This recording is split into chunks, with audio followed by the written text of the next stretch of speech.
Yo, Mr. Davies, it's crazy hot outside, man. Flame on. Summertime, baby. Like my ice water. Burning. Yeah, Burning. it's like 25 degrees and More like 28, no? more like 28. It feels more like 28. I've had to go switch between wearing my tank and putting on a t-shirt for like video calls because I just can't stand the heat indoors. I know. Right now I'm wearing a sleeveless. I was like, there's no way I'm wearing a regular shirt. Summer's here. I guess it's time for us to head out to the beach. But before that, episode 4. How you feeling? Boom, boom, pow. All right, let's get into Summertime, it. man. Demon time. I'm joking. All right, let's get into it.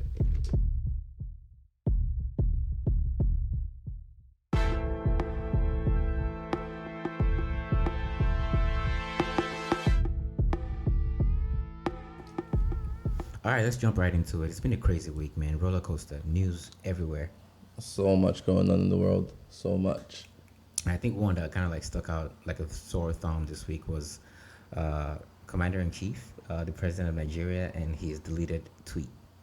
Oh, who's that again? Some call him Boo Boo. Boo boo. I don't know who that is, man. Don't know who that is. Oh But my nah, days. that country is run by clowns, literally. Like every single one of them, I can say this with confidence, is a clown. I can honestly say that I have never considered Nigeria to be a country based on what the definition of a country really is. But that's a whole different podcast by itself. So I can, So it's more of a settlement, but yeah. it's a concept that just does not work, right? And so we're gonna talk about that, in maybe not another episode or a whole different show. And the president tweeted about how it's gonna basically threatened Nigerians in a tweet. Do you know what the problem is? These people were military dictators and generals and colonels or whatever you want to call them, and they come now in this facade democratic state, right? They have Yeah. and think they're still running things like they used to when they were in the military, right? And you talk to the people like you think you're in a dictatorship where you're just gonna come on the street and shoot everyone, like, do you know what I mean? Like they need to fix up, you know. It's really messed up, and I feel like they've really, really gone beyond like the point of no returning, like learning, where they find it difficult to process like new information. Like even though the world has moved on from everything that you think you know and do, they're still so stuck in the past. It's like, come on, learn something. These are a bunch of old men, the old men that were running things when it's still the same group of people running things since, back in the day when the country first got independence, right? Still Oh the yeah. same people. They run it that way. They're still running it the same way. They don't want to learn anything new, and they're not letting anyone younger come in as well. Right. It's just crazy. And I think the funniest thing in this whole like ordeal for me is how Nigerians always tweet or treat the whole scenario like they know Jack Dorsey is on his laptop somewhere and clicking delete. And everybody's like, "Thank you, Jack," and they keep mentioning and tagging Jack in their tweets, like for real. Like Jack just like sits by his computer all day, blocking people and like disabling their accounts and all that. I thought that was really really funny. I know, right? That cracks me up. But yeah, I'm glad they took it down. They need to show these people, right, that they're not all powerful, all most high, or Yeah. whatever, right? Right. And I was posting about how tweets like that, like the thread the president did, is exactly why companies like Twitter will see an economy like Nigeria and decide, nope, we're going to take our business elsewhere because this quote unquote country can go from, all right, everything is smooth sailing into chaos in less than a minute. And that's not good for business, right? You need some stability for business. Exactly. And even apart from the fact that Nigeria's economy is the biggest in Africa, but you got to think about it that it's no longer emerging, right? It's no longer moving forward. Like the country is in a recession. Ghana, on the other hand, is doing a lot more better. So Right. obviously, Twitter saw, a better fit to go there, and not just the economy in terms of security and other things as well, stability, Right. power, connection, network connection. That's what I mean. So all those things all come into play, right? Oh yeah, it seems like the growth of the country has like plateaued right now, and is steadily on the decline. As a matter of fact, because like it's in the negative in terms of growth overall, and there's so many cases of injustice ever so often in the country, and the only time this administration decides to come out and voice whatever opinion they have is when they are threatened, not when the lives of the average person is already at risk. Exactly. Everyone's in there for personal gain. Like these guys are not. They don't think in terms of the populace, right? They're thinking, what can I do for myself, right? To enrich myself and enrich my household, right? Right. And my friends. They're not thinking about the general population, and that's the biggest issue there, right? Oh man, it's sad, but I'm really glad that Nigerians rallied and reported that tweet, and everybody came together like a community, and they did what they had to and teach them a lesson because these guys feel obviously impermeable to anything. They must see themselves as gods, right? Mm. And I don't want to say too much on air, but the thoughts I have for them, I can tell you they're not very good ones. Yeah, definitely. I'm sure a lot of people share your sentiment. But speaking of rallying together and community, I want to see how much you can talk about this next topic without taking it too personal. Whatever happened with the AMC stock today? Yeah, AMC. First of all, AMC saved my portfolio twice. There you go. You know what I mean? Like they gave me a heads up. Like earlier on in the year, I went into AMC at 199, right? So good profit. Like when I sold, it was about 16, I think, when I let it go, which was a big mistake. It was a big mistake. I should let that. I should let it, stay in there till now. Just let it grow. Right. I took the money and reinvested in some other stocks, right? Right. But I mean, that was one of my. At the time, I thought I was making a good decision because I mean, you make some money, right?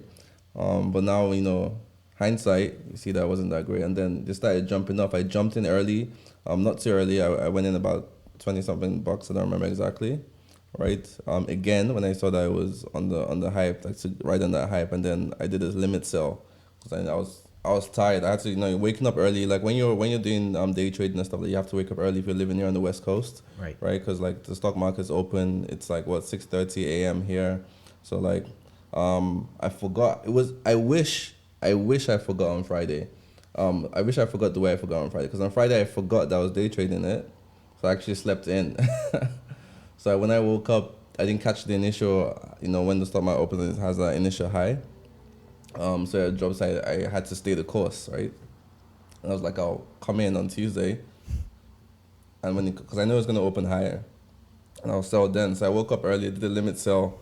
I sold it for 40. So at $40, but big mistake again. I should let it go because it went up to about 71 today, right? Right. But 40 is still good gains, right? I mean, it's still good gains, but like 71. You know what I'm saying? That's an extra 90 something percent. I think the stock did so well that even if you came in at 50 today, right, and you had like good footing, like you still have made some good money. Yeah, but I mean, think about it. If you put 10 grand, and you make a 90% increase, which is just shy of another 10 grand, right? Yeah. As opposed to you put in 10 grand and you make like a 200%. It's a big difference, right? Like, yes, you made 10 grand in one trade, right? But you could have made 20 grand, which is a big difference, as you know, right? Significant amount. Exactly. So that's the painful part because I'm like, I could have made a whole lot more, right? Should be smiling to the bank and doing a few things this summer, But still catch me outside this summer though. There you go. All right, so those listening, Timmy's gonna be outside this summer. But yeah, still with this AMC stock, I think it goes to prove the power of like the rebellious trader, right?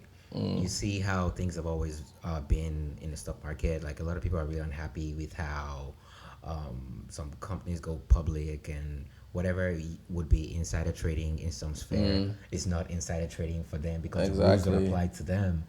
But then you have the power of this community, even though granted the people who make the most gains on these Reddit threads are already, for the most part, to a certain degree, privileged. Because if you have just like 10 grand sitting in the bank that you could invest in a stock like AMC, it means you're doing pretty okay, right? Yeah. But still, there are people who don't have that much. I know people who put like $300 when this thing was like 16, right? And now it's like 68. Last time we checked, yeah, $68. So it was about 67 today. That's like pretty much everybody who invested is in the green, and that's crazy, right? Yeah, for sure. I mean, it's very risky thing because the guys on Wall Street, they don't play fair, right? They halted trading once today, and they halted trading what was it, in March as well, when this was also Right. skyrocketing, right? Right. And their excuse like, oh yeah, we're trying to protect the consumer, we're trying to protect the average man. No, not for your protection, man. Like they did that to manipulate the market and let that thing drop. They Right. should just let the market go. Like that's what these guys inside trade all the time. They do it all the time, right? There's no way on earth you tell me these guys don't do it. They have friends on the inside, they have business partners, whatever, that give them hints. And like, you know what? We're gonna go public with this. They already know what the company has, right? Hmm. And they know what to put their money in. It is what it is. That's true. And I'm gonna preface this next part with: don't take investment advice from us. We're not giving anybody investment advice. We're just, you know, talking about what we're involved in. Just normal guys trying to be rich. Right. So that brings me to the question, right? Now that you've seen the meme stocks like GameStop, AMC, and Dogecoin in crypto, have you been looking at some other stocks that are like, bruh, like I need to get in early, like so I can make some gains for the summer, like in the short to the medium term? I mean, I'll be honest. Like when things like AMC happens, it gets my blood boiling. I'm just like, I need to Yeah. get in back in the game because the stock market has been a bit boring these days. So everything I've had in there has just been sitting there. I know it's long term. The market was down. It's been down for a couple of months now since the new president Biden came in. Things have really changed in the stock market. So I've sort of put my mind to everything being long term. Even though I did want to get out some positions, but you can't get out positions when you're in the red, right? So I have to leave those guys to fly the course. But I mean, with AMC now, that's revived my initial for the stock market. So I'm looking at a few things, seeing how things are going. I'm thinking maybe I might jump into BlackBerry, a few other stocks here and there, right? But I just need to be careful as well. Right, right, Right. because it's all gonna be calculated risks, right? Exactly. You want to make a risk because there's a possibility of making a reward, but you have to be calculated. Exactly. You don't want to, in the process, lose everything, right? So, I mean, I'm more old school. I'm more of the school of thought of like like having like a portfolio and maybe putting some recurring investments in it. So maybe like every Monday, automatically some money is taken from your account that goes into a certain portfolio that has a certain risk level, and the money is just like spread across like different assets. And I feel like if you're already into that kind of investing strategy, good for you. But it's too difficult to overlook what is happening with all these meme stocks and how people are just cashing out. One just has to like be really, really calculated and know exactly what you're doing, know when to get in, and know exactly when to get out. yeah, for sure. I think for me, it's more of a mix, really. Like, I do both, right? So, I'm more of like the grab the bull by the horns investment. So, I'll go do my own investments with my own money on the side. But then I still have the, account thing you're talking about. So like I still do my TFSA, for example, right? But even my TFSA, I'm still very hands-on, like hand-picking stocks on my TFSA that I actually invest in, and then obviously company stocks, right? I just let that one sit there. So those two accounts, I don't. Those are all long-term investments for me. Don't really Right. touch them. I haven't touched them in like 3 years now. So they're just there, like So for those listening who don't know what a racking up. TFSA is, So that's your tax-free savings account. So basically, what that means is that when you invest in this account, whatever you make, right, you actually don't pay tax on. In Canada here, like if your capital gain in the stock, you pay 50%, right? You pay tax on 50% of it. If you're using your TFSA, then you don't pay any tax on the gains. But the problem with the TFSA is that you can't invest as much. So if they find out that you're using this as a trading account, and then the taxman might still come for you. Do you know what I mean? It's meant to be more of a stable, invest long-term type of thing, not like day trading, Right. putting in, so, and of course you have your limits for TFSA, you have your contribution limit that you can put on that as well. That's also another reason why I need an actual investment account, right? that makes a lot of sense. So yeah, if you're listening and you've been getting some itchy fingers about investing, trying to get in the market and trying not to miss out, remember the number one rule is always to be calculated, know exactly what you're getting yourself into. Don't basically put all your money in there. Sure, you don't want to lose any money, but you will lose money when you start investing. You have to just make sure you don't go hungry or like you pay with a credit card if you don't have money for it. Just like Coinbase lets you invest with a credit card, which I think is the worst financial decision you could ever make, investing with money that does not belong to you. So don't ever do anything like that.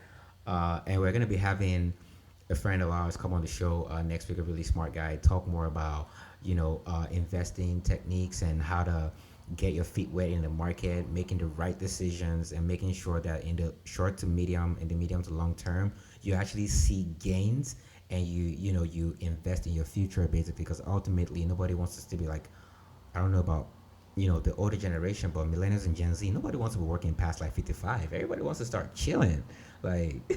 Yeah, because we've been working for already a long time. We started working early. We've been in school and working at the same time. Right. And the fact is that our compensation is not as good, right? Like, compared to the lifestyle. Because I mean, think about homes right now. They cost like an arm and a leg, right? Compared to when our parents were much younger, homes were a lot more cheaper, right? So for them, it's like they get their career, they get their house, they paid off within whatever years, maybe 10, right? Right. Or even a lot faster. Some of them Probably we can less. pay down for it, yeah. As opposed to us, where we're paying like $1 million for a house, probably take us 25 years, right? It's 30. ridiculous. So, and then obviously you can't even get your down payment until you're in your 30s at least, right? So, it's a bit tough, man. It's a bit tough. So Oh yeah, it's a bit tough, especially in like cities where it's like really expensive, like Vancouver, like Toronto, and even London, who are reopening soon. How yeah, do you feel about big that? shout out to London. Let me get my 2 shots. I'll be out there soon. I'm coming, guys. Catch me on the rooftops in London. Yeah, London's I think they're opening up on the 20 something or so. Yeah, June. So they're ready for summer. Like this is right on the summer solstice, 21st of June. Is it Um just London or like the whole of UK? the UK, I believe it's the whole UK opening because right now they're already partially opened. Because I know over the bank they had the bank holiday over the weekend and it was just crazy what I was seeing people doing. I feel like they were basically open to be honest, because they Right. were out there partying, they were doing all sorts, man. But I guess they're gonna be open, so traveling, whatever, like all of those, like they're gonna open up in June, a bit, a couple months ahead of us here. That should be fun. Because I know a lot of countries are trying to reopen quickly because obviously the economy is number one for a lot of these governments, right?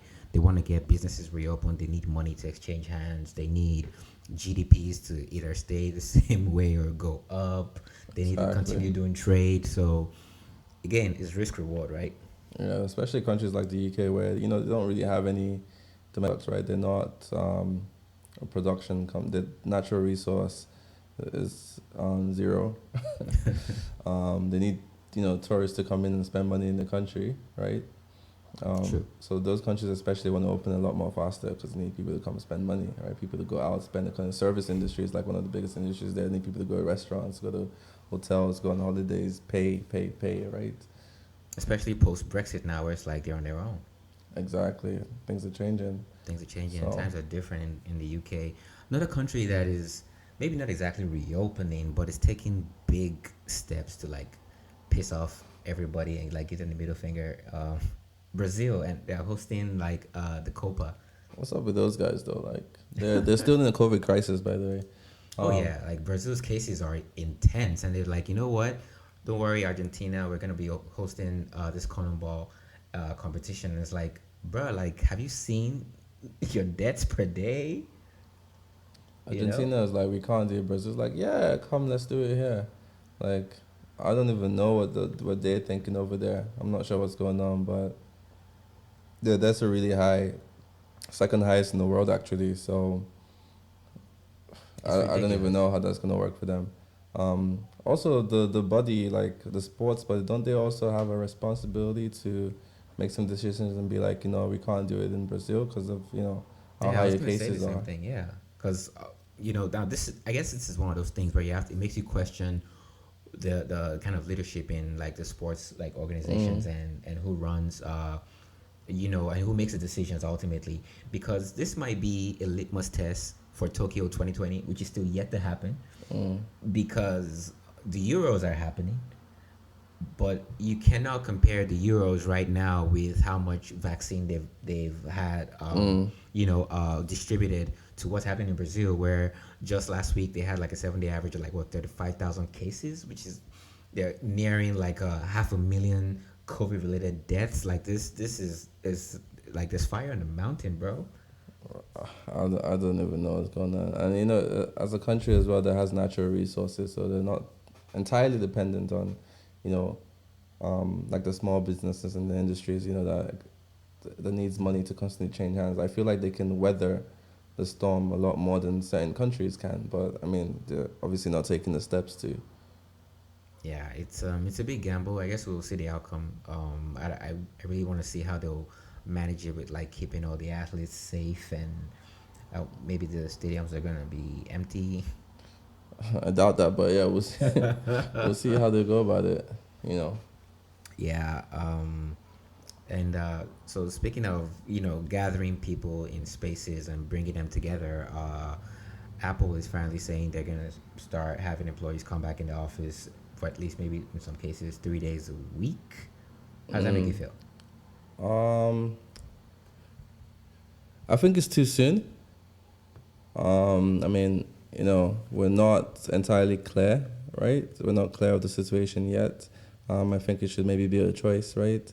Um, they might need to. I feel like pushing it to next year is probably best. Like, what's the rush to the office? They're already working from home now. Like, why do you have to go in to work if you can work from home, right?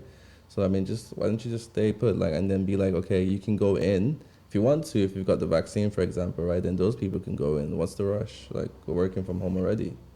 Yeah, that's pretty interesting because I saw another article which is completely unrelated about employees who are quitting because they've been asked to come back to work. And this is not like Apple related, it's just like an unrelated article. So I'm curious to see how this happens, especially with Apple, because I don't mind the September timeline for some reason, because I know the US is like leaps and bounds ahead of like majority of the countries in the world when it comes to vaccination. And I really, I'm like 70% sure that July 4th is the defining moment of this vaccination process in the US, because they're going to open that country on July 4th, bro. Like, there's going to be fireworks everywhere. And there's no turning back after that. So I'm curious to see how they get used to, maskless outdoors, maskless indoors. Now let's go back to the 3-day work week in the office. Like, honestly, I don't mind it. Like, it's September, right? Just have like 3 months to prepare. But for I mean, today. in general, though, I don't think we should go back to the norm. I don't think we should be going back to the normal 5-day But go it's and 3 days, though. Yeah, I'm just saying, like, this is. It seems like a precursor to them saying, okay, by next day, we're all gonna be going back to work, just as you like nothing ever happened. I don't think that's the future of the workplace. I think we should have a hybrid system at the very least, where you should go in, a few days a week or whatever days in the month, right? And have that flexibility to be at home. Like, it's better for families, it's better for people in general, it's better for your mental health, actually, right? You can have a little bit more rest because you can wake up a bit later to start work, right? You can work at your own pace. So I feel like this is probably Apple pushing towards, going back to fully normal, which I don't think we should go back to in general in the world today. Yeah, with regards to like the hybrid work week, I am with you like 110% on that, because trust me, like I know, the benefits, like the upside of like being able to like interact with people, like water cooler conversations. I feel like that is actually really good for people's mental health as well, right? And then those little office conversations that you don't know that might actually even get you a promotion, as opposed to like Zoom calls with your boss 247, right? But let's see what it looks like with the 3-day work week. Let's see if they're gonna be saying come in only if you're already vaccinated and you have like the proof for it. Let's see if they're gonna mix it up with a little bit of a hybrid thingamajig going on there. But September, this is June, what, the 2nd? We have July and August, and then we'll see what happens after that. Yeah, about 3 months. Let's see how it goes. Yep, let's see how it goes. Apple's always in the news for one thing or the other, so I'm sure. What they need to be on the news for is their stock prices going up, because I'm a bit tired of that. Just staying the way it is right now. Do something new, man. Let's make some money. Oh yeah, Apple's always gonna be that stock that I think is gonna be favored at least for a very long time. So. Well, let's hope so. Yeah, let's hope so. And on a gentler note, I think we can be winding down slowly with this. You heard about the mass grave that was discovered here in Canada? Yeah, Kamloops not too far from here. So that's Kamloops is about a 4-hour drive from here. Right. Depending, right? Really sad situation going on, right? Like it just shows the reality of what was going on in the residential school, which wasn't that long ago, right? The last one was closed in '96, right? out east, or was it the Northwest Territories? I can't remember exactly what province or territory had the last one that was closed. Um, but I mean, it's not that long ago, literally. So the people that went to that school are still alive today, right? Right. And are still dealing with the consequences of, the abuse and the neglect or whatever, and all the other things that they went through while they were there, right? I had people speak. I listened to a few people speak today, just disheartening to listen to. Like they were crying, talking about their parents and how they couldn't, like, the whole point of residential school was to assimilate First Nation people into Canadian, what they considered, mainstream Canadian society, right? So they want to rip away like their cultural backgrounds and force them to adopt this other way of life, right? They were not allowed to speak the languages or practice their religion when they're in schools, and they purposely made the school locations further away from home to, discourage visits, right? And they had like a pass system, so they wouldn't let parents just come visit when they wanted to, right? So they would have that less, minimal contact. So these people that went through the school had issues actually assimilating into their own First Nation community or going back to the First Nation community because of what the schools had done to them, right? And that resulted in a whole bunch of other things like, that still disturb the community today. Alcoholism, there's obviously a high detention rate in terms of incarceration, right? All these things are effects from here. So it's very sad. They were abused, and as we can see now, a lot of people lost their lives as well. It's really unfortunate because it's just really dark. It's like something out of like a Stephen King novel. Yeah, it's 215 children. It's and I hope that they launch that investigation to see exactly, what could have happened there. It's crazy because like it's not over, right? Like First Nation people are still, suffering today, right? They're still discriminated against, right? There's a perception that people have about them, right? Look at they're overrepresented in the prison populations, right? Today as well. The First Nation kids are still being taken away from their parents. They have one of the highest rates of what's it called? When social care comes and takes, they have one of the highest rates of that. So Right. these things are still going on today. They still need to be fixed. Like the society has not moved on from these atrocities that they have committed in the past. They're still doing them today, right? Yeah, it's really dark, and there's already a GoFundMe that's been set up. Appealing to the government to try and acknowledge this and take it significantly more seriously, and even create like a day for like a memorial for these people because Like they need to acknowledge it very publicly and come out of this. I mean, Stephen Harper had apologized a while back when he was still prime minister about the residential school situation, right? The government still needs to come out and also say something much clearer. Like I attended a smudging ceremony today, right? A First Nation one, obviously about this situation as well, right? And it's just like the government hasn't done enough. There's not enough acknowledgement, even from the people as well, right? Everyone that lives in this country, right? This is the First Nation. This is their country. This is their land. They were here first, right? Right.